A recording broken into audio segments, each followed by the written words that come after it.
This is Ian Cameron for Sportsbook Review with your college football Week 7 preview. It's another big week of college football action with marquee games across the board. We're going to talk about 4 or 5 of them and give you another Play of the Week winner here in college football. Let's start with North Carolina taking on Miami, an ACC battle taking place here.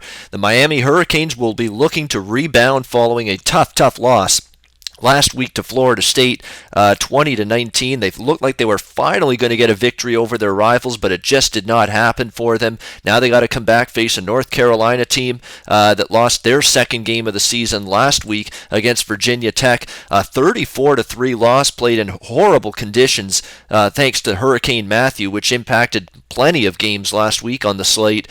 I think too much is being made of that loss, though.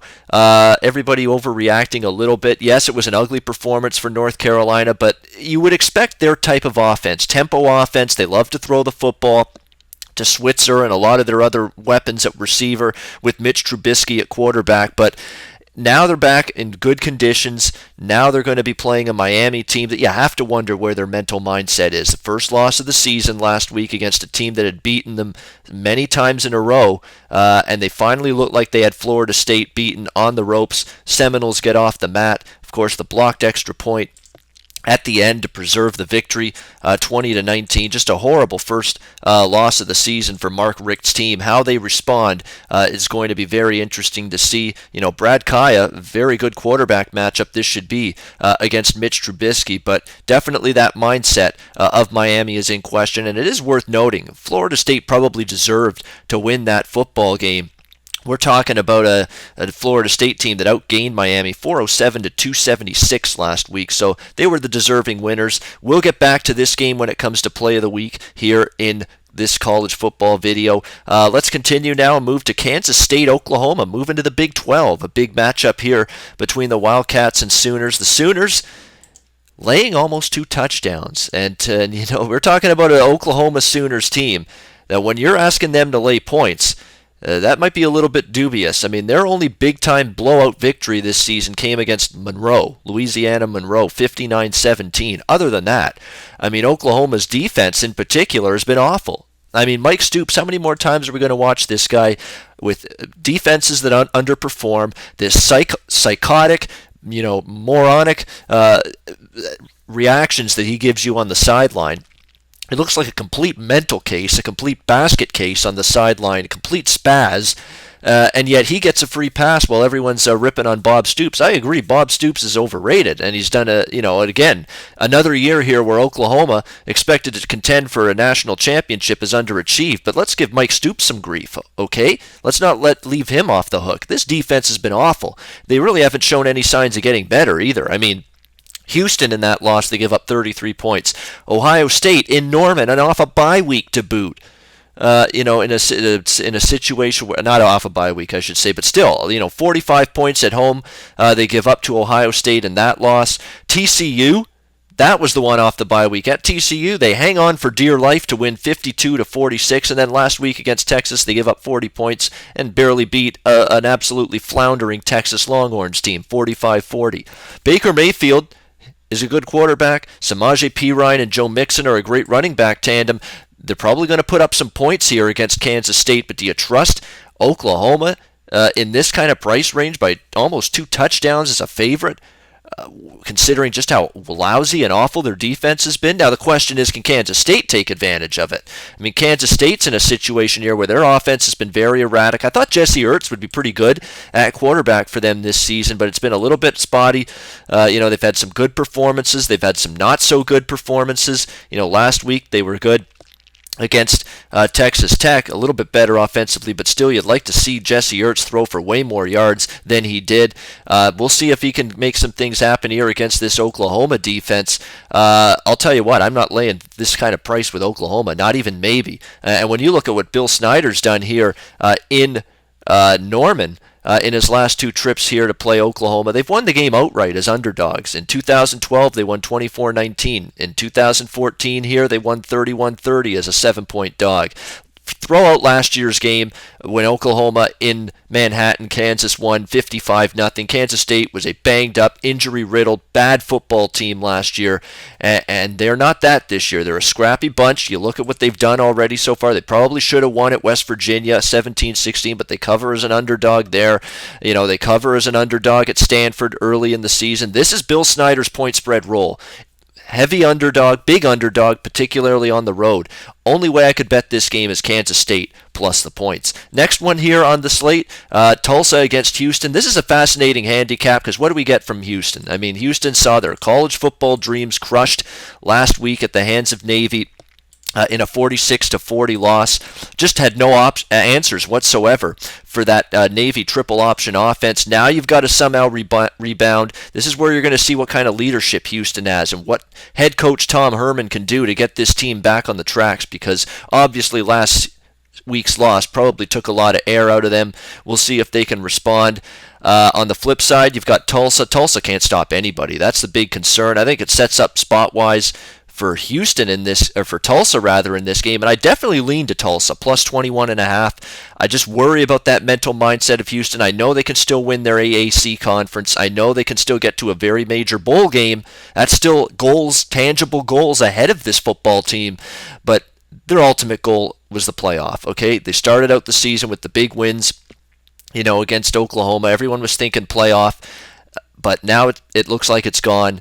And something that they can't accomplish now. How do they keep that focus and that intensity moving forward? I'd lean to Tulsa here, and I'd also lean over the total, because even though I question Houston's mindset, I question Tulsa's defense and their ability to stop this kind of offense just as much, because you look at some of their games, they've given up big points to the likes of Fresno and SMU, who have nothing offensively compared to what Houston can throw at you. So lean to Tulsa and the over in that game. Alabama, Tennessee, one of the big matchups of the week. Alabama, Tennessee, we've got a huge showdown here. You know what? This Alabama offense looks really good. This looks like this could be one of the better offenses since Nick Saban's been here in Tuscaloosa. I mean, Jalen Hurts looks to me like a very good, promising quarterback. They've got a tremendous receiving core, and they get to go up against a Tennessee team. Let's be honest. Is this the week they hit the wall? I thought last week they could have hit the wall, and it looks like they were going to, but give this Tennessee team a whale of credit. I mean, down against Texas A&M last week by 14 points late. They come all the way back, tie the game, force overtime.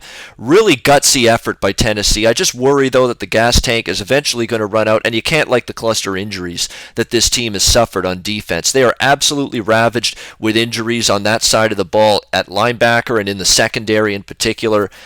Just an absolute deluge of injuries heading into this football game for Tennessee, and this improved Alabama offense could take advantage. Look at the points Alabama's put up this year. Very impressive. I mean, 52 against USC, 38 against Western Kentucky, 48 against Ole Miss, 34 against Kentucky, 49 last week at Arkansas on the road. It's very hard offense to stop right now, and they are making big plays on a weekly basis, whether it's running the football, whether it's throwing it. They are getting these big 20-plus, 40-plus yard chunk plays on offense, and defense is really having a tough time stopping it. On the flip side, the Tennessee's offense struggled early in the year, but and you look at what they did against App State, they were spotty. Even against Virginia Tech and Ohio, not great, but they flipped the switch, I guess you could say, in the second half against Florida when they came back to win that game 38-28. Had a good offensive performance against Georgia last week, 2 weeks ago, 34-31, and then came back offensively against a very good A&M defense on the road before losing 45-38 in overtime last week. So Josh Dobbs and that offense starting to get better. They're starting to play up to their potential. They had a lot of problems with pass protection from that offensive line early in the season that was struggling. They're starting to protect the quarterback a little better. This could be one of those games that's a shootout, believe it or not. We see the total of 57 in this game. We could see some points, believe it or not. I would lean actually over the total. I think both offense is a little bit underrated, and Tennessee's defensive injuries are absolutely a concern here. And even though I think the point spread's inflated on Bama, minus 13 with them on the road here, I have a hard time trusting Tennessee. I think if you like Tennessee, better to bet them in the first half, because I just have that real distinct fear they might run out of gas in the second half of this game. Ohio State, Wisconsin, to wrap up our marquee game preview. Big game here in the Big Ten. I don't want Wisconsin even catching 10.5, 11 points as a home dog, and a home dog role that they are rarely in. They're going to have to get turnovers. They're going to have some weird things happen, I think, for them to hang in there this game and possibly win it. I just don't know if they're going to be able to run the football effectively against Ohio State, and I don't trust Hornibrook, the quarterback. I mean, you saw what he did against Michigan last time he faced a defense and a team this good. He struggled mightily to move the football through the air. That's a big-time concern for me here against this Ohio State team. And Ohio State, a team that's just absolutely underrated by everyone coming into the season, but we're starting to see the effect of Urban Meyer.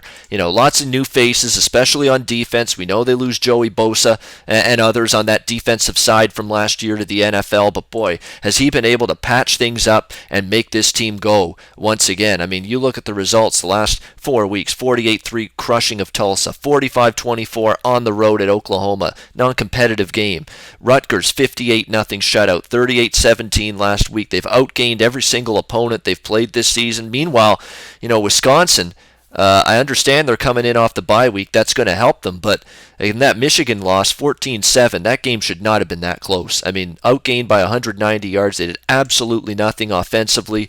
They took advantage of a couple Michigan mistakes. That's the only reason they kept that game close. I think they're up against it here. There's definitely value in the point spread on Wisconsin. There's no denying that whatsoever. There is serious value, but the matchup does concern me here. Ohio State has a totally different level of speed and athleticism that Wisconsin, I'm not sold they're ready to handle it. And let's keep in mind, last time these teams met was in 2014, Big Ten title game. It was a wipeout, 59-0, Ohio State over Wisconsin. In fact, Ohio State 3-0, 4-0 straight up, 3-0-1 against the spread the last 4 head-to-head meetings against Wisconsin since 2011. Point spread value on Wisconsin. If you want to take a shot, be my guest. But I just don't trust the matchup for them to be able to pull the trigger. All right, let's wrap it up. It's college football play of the week time. We're going to look to bounce back because we had a stinker last week, a clunker with Maryland. We're going to see if we can bounce back on the winning side here. We're going to go back to that North Carolina-Miami game. North Carolina losing 34-3 last week, a blowout loss to Virginia Tech, but Miami off that crushing loss to Florida State. I really question their mentality to bounce back. North Carolina's not playing in a hurricane this week. The weather's going to be great. I expect Mitch Trubisky and that explosive offense to bounce back, and I question if Miami's going to have that full focus and intensity after that heartbreaking loss to Florida State last week. So let's take a look at North Kakalaki. North Carolina +7, rotation number 139 against Miami. North Carolina +7, your play of the week in college football. And as I said, and as Petey Pablo, I should say, a hip-hop artist once said, this one's for North Carolina. Come on and raise up. Take your shirt off. Twist it round your head. Spin it like a helicopter. This one's for you. This one's for who? Us, us, us. North Carolina +7, play of the week in college football. All right, that will wrap it up. I'm Ian Cameron for Sportsbook Review. That's your look at college football. Do your research before you bet. Check out our ratings guide to see which books have the best ratings and sign-up bonuses. Open up several accounts and shop for lines at sbrodds.com. Always be ahead of the game.